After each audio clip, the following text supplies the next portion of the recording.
নমস্কার বন্ধুরা, অঙ্কিতা রান্নাঘরে সবাইকে স্বাগত জানাচ্ছি। বর্ষাকাল আসতে না আসতেই কিন্তু অনেক রকমের ভাইরাল ফিভার সবার বাড়িতেই দেখা যাচ্ছে।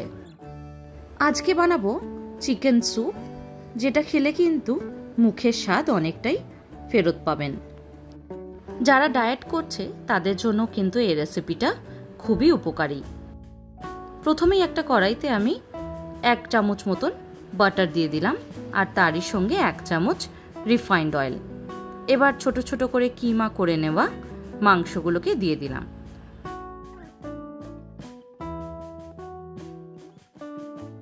খুব ভালো করে কিন্তু মাংসটাকে এবার ভেজে নেব।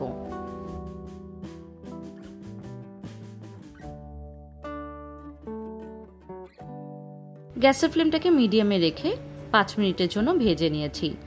এবার দিয়ে দিচ্ছি ছোট ছোট করে কেটে নেওয়া গাজরের টুকরোগুলো। একই সঙ্গে দিয়ে দিচ্ছি বিনস। সব সবজিগুলো কিন্তু ছোট ছোট করে কেটে নিতে হবে, তার ফলে খুব তাড়াতাড়ি সেদ্ধও হয়ে যাবে আর খাওয়ার সময়ও খুব ভালো লাগবে। গ্যাসের ফ্লেমটাকে এবার মিডিয়ামে রেখে কিন্তু খুব ভালো করে 5 থেকে 7 মিনিটের জন্য ভেজে নেব সবকিছু। এই সবকিছু ভাজার সময়তেই দিয়ে দিচ্ছি পরিমাণ মতন নুন, আর তারই সঙ্গে দিয়ে দিচ্ছি 1 চামচ মতন গোলমরিচের গুঁড়ো। খুব ভালো করে সবকিছু এবার মিশিয়ে নেব।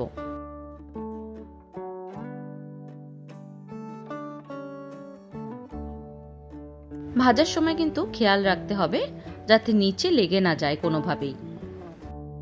রংটা যখন আস্তে আস্তে চেঞ্জ হতে লাগবে সেই সময়তে দিয়ে দেব 3 কাপ পরিমাণে গরম জল।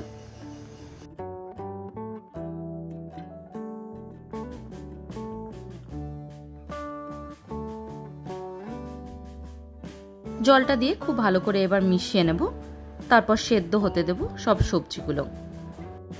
ঢাকা দিয়ে এবার 15 মিনিটের জন্য রেখে দিচ্ছি। মিনিট 15 পরে ঢাকাটাকে খুলে দিচ্ছি। দেখুন খুব সুন্দর কিন্তু সবকিছু প্রায় সেদ্ধ হয়ে গেছে। এই সময়তে দিয়ে দেব ক্যাপসিকাম। সবকিছুই কিন্তু আমি একদম ছোট ছোট করে কেটে নিয়েছি। ভালো করে একবার মিশিয়ে নিচ্ছি, তারপর আবারও ঢাকা দিয়ে 5 মিনিটের জন্য সেদ্ধ হতে দেব। 5 মিনিট পর ঢাকাটাকে খুলে দিলাম। এবার একটা বাটিতে আমি 3 চামচ মতন কর্নফ্লাওয়ার নিয়ে নিয়েছি। এবার অল্প একটু জল দিয়ে একটা এই রকম কনসিস্টেন্সি বানিয়ে নেব। পুরো কর্নফ্লাওয়ারটা কিন্তু একবারে দেব না, অল্প অল্প করে দেব আর সমানে কিন্তু নাড়তে থাকবো। একবারে দিলে কিন্তু অনেক সময় জমাট বেঁধে যায়। এইভাবে যদি দেওয়া হয় তাহলে কিন্তু খুব সুন্দর করে কর্নফ্লাওয়ারটা গোলা হয়। কর্নফ্লাওয়ারটা দেওয়ার ফলে কিন্তু বেশ সুন্দর একটা ঘন কনসিস্টেন্সি এসছে। এবার নিয়ে নিচ্ছি ডিম।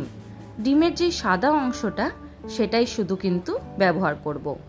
একইভাবে অল্প করে দেব আর খুন্তির সাহায্যে নেড়ে নেব।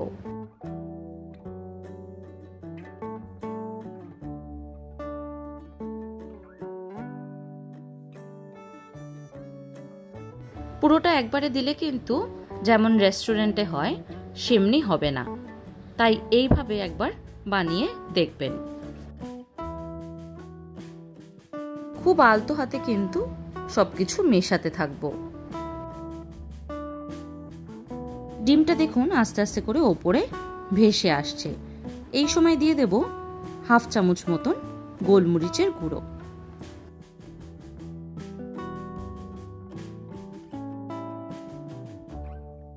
একই সঙ্গে দিয়ে দিচ্ছি আরো 1 চামচ মতন বাটার। খুব বেশি বাটারের ইউজ কিন্তু আমি রান্নায় করছি না।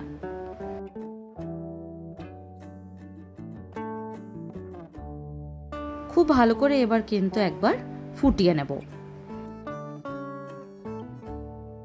5 মিনিটের মতন ফুটিয়ে নিলেই কিন্তু ঘন বেশ একটা কনসিস্টেন্সি চলে আসবে স্যুপের। এই ছোট ছোট টিপসগুলো যদি ফলো করে রান্নাটা করা হয় তাহলে কিন্তু স্যুপটা একদম রেস্টুরেন্টের মতন খেতে হবে। আপনাদের যদি একটু ঝাল পছন্দ হয় তাহলে কিন্তু আপনারা লঙ্কাও ব্যবহার করতে পারেন। আজকের মতন এইটুকুই। আবার দেখা হবে অন্য কোনো রেসিপি নিয়ে।